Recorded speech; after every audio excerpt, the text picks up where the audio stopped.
Hey guys, and welcome to episode 7 of the Vermintide 2 Career Showcase series, and today, I'd like to take a moment of your time. You may have heard me say this line once or twice in my videos. And, quite annoyingly, we haven't done a single Sienna video or a single Carillion video.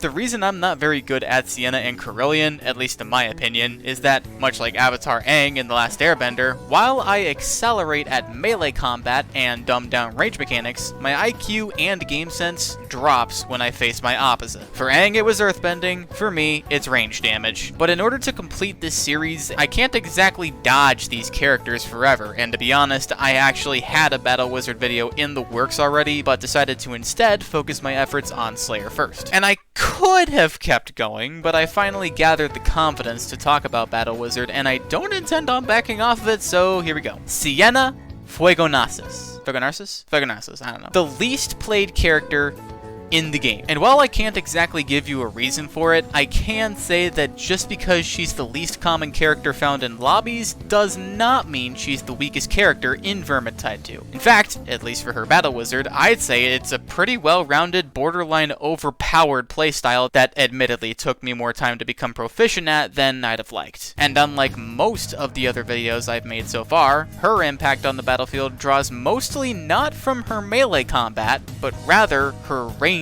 combat. Melee combat for Battle Wizard is more of an afterthought, to be honest, mostly when things get tight, but I'm getting ahead of myself. Let's talk abilities. Battle Wizard gets an extra 10% range damage and, depending on her level of charge, her spell charge speed by 30%. What you should end up taking away from this is that, depending on her charge meter, several things can happen. Her first bar is the second most effective bar. You can ventilate your charge at no cost to you, you move and attack at a normal pace. The second meter is the most effective bar, allowing you to charge your most powerful attacks at a faster rate, but you can't ventilate without damaging yourself. The last meter is the worst bar, slowing both movement and attack speed significantly, and if your charge meter ever gets to full... And when it comes to the higher difficulties in Vermintide 2, managing your charge meter can be quite the difficult task, which is why her passive ability, Tranquility, is so important. By not casting your spells for 6 seconds, you ventilate your overcharge at a much higher rate. This ability gives us a very straightforward understanding of how you should play her. You use your spells, manage your charge as much as you can until it gets too high, and use your melee while you wait for your charge to go back down. And then you have her career skill, Firewalk, which lets you teleport to areas on the map, igniting any enemies in your path, creating a small stagger explosion wherever your teleport takes you. You can use it to digest hordes, leaving trails of fire for your enemies to take damage on, revive downed allies, stagger patrols of monsters, etc. And if you use Burnout, giving you a second teleport, you can save your allies and heal in complete safety. However, something to note about Sienna's manual ventilation method, aka the R button, while losing health can be quite a nuisance, you are given the best temporary health recovery talent in the game, Confound, that gives you health based on your staggers, not your kills. And besides, your Battle Wizard, melee kills isn't a thing. So if you can find breaks in the waves and just go for a few swings in to give yourself some expendable temp health, go for it. And when it comes to the weapon of choice to maximize your health recovery, because once again, you do not kill things with your melee weapon as Battle Wizard, I'd recommend the Fire Sword or the Dagger. Every other melee weapon just doesn't give you the health you need, and if you seriously think, well, what properties and traits would you use on them?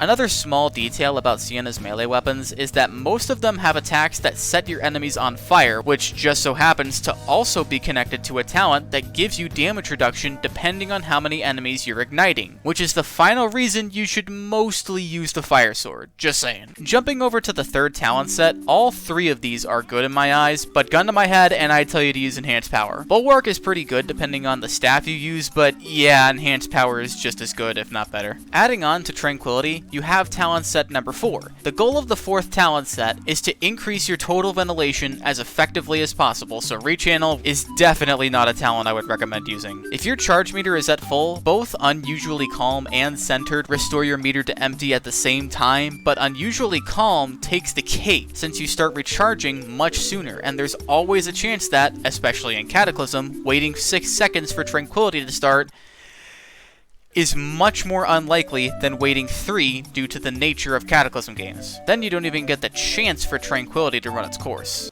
Okay, hey guys, what's up? Sorry to transition, but in order to talk about the rest of the talent sets, we need to talk about staffs real quick, so yeah, that's this part, so yeah, here we go!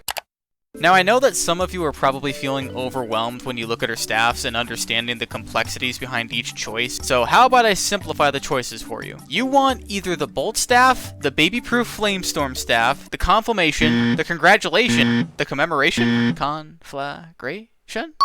Okay, cool. The Conflagration or the Coruscation Staff. The Flamestorm Staff has 0 range, but does wonders at crowd control, mostly aside from elites. The Coruscation Staff is like a portable minefield, allowing you to perform AoE damage that lingers around for a few seconds, along with a devastating left click that deals with specials pretty well. But because the minefield mechanic turns me off more than anything in the world, I don't use it. Also, it's not very good at setting enemies on fire, unless enemies are standing on the area you start the AoE attack on. The Conflagration and Bolt Staffs are both my starters, the first one doing incredible AoE damage with almost 0 chance of hitting your allies, allowing you to stay behind the front lines where your teammates are at and stagger anything, yes, anything, aside from monsters, which is the single most important reason I use it. And it does an obscenely good job at setting your enemies on fire. And the last one, the Bolt Staff, does excellent elite and monster damage while sacrificing the majority of your horde capabilities. It took a lot of patience and practice to get sufficient with it. I mean, heck, here's a clip of me completely dumbfounded that I was actually able to defeat Nurgloth the Eternal on Cataclysm difficulty with the Bolt Staff.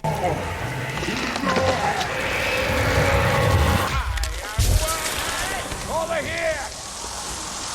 And since the two staffs function very differently, the best way to choose which staff to use would be based on what your teammates are playing. If you have lots of range careers, use Conflagration. If you have crowd control, use Bolt. With Conflagration, I'd recommend Lingering Flames or Famished Flames. Volcanic does the most damage, true enough, but the Conflag does an obscene job at lighting enemies on fire, and you aren't always able to charge up your attacks, but even then Volcanic is a tough out, and I understand if you want to use it. It does the most damage out of the 3, and it takes 4.5 seconds for Lingering to catch up. Famished Flames is the most versatile since you still do the second most damage with outside of melee range opponents, but you do a lot more melee damage with your Fire Sword. I mean, who the f even needs 30% damage reduction when your Fire Sword doesn't do jack f***ing melee damage anyways? And even then, Lingering Flames is a tough out, since it works regardless of the state of the game or where you are in respect to where your enemies are on said map. But I keep thinking to myself, what's the most annoying possible thing Sienna has to deal with? Oh, that's right,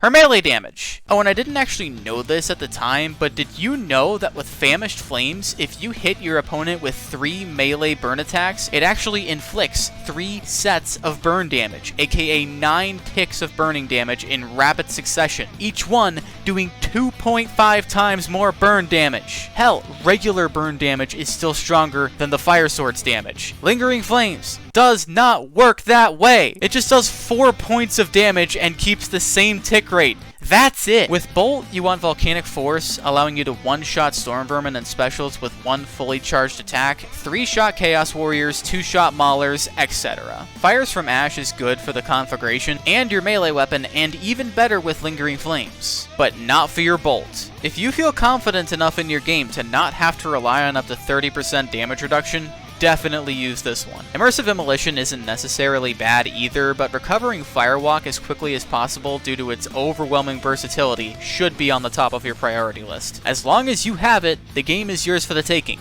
Kaboom and Volan's Quickening are both alright. Actually, Kaboom is hot garbage. But Burnout further increases the versatility of your career skill, making it even safer to use. And to wrap this video up, here's my necklace, trinket, and charm. An important note is that for the charm, I'd go triple pot, since no matter which potion you have, you'll always be able to recover your extremely versatile ult. Block cost is good for the necklace, so you have up to 60% block cost reduction at all times. You might wonder why 10% ult reduction is necessary for the trinket, but once again, recovering your ult as quickly as possible is of the utmost importance as Battle Wizard. The Battle Wizard is an extremely versatile career and definitely worth having on your team. Learning how to play her for me was pretty tough. You'd think that I'd have gotten around to it since I have now over 3,100 hours, but no. Anyways, there. I did a Sienna video. Hopefully not my last. Thanks for watching, and have a great day. Later, peoples.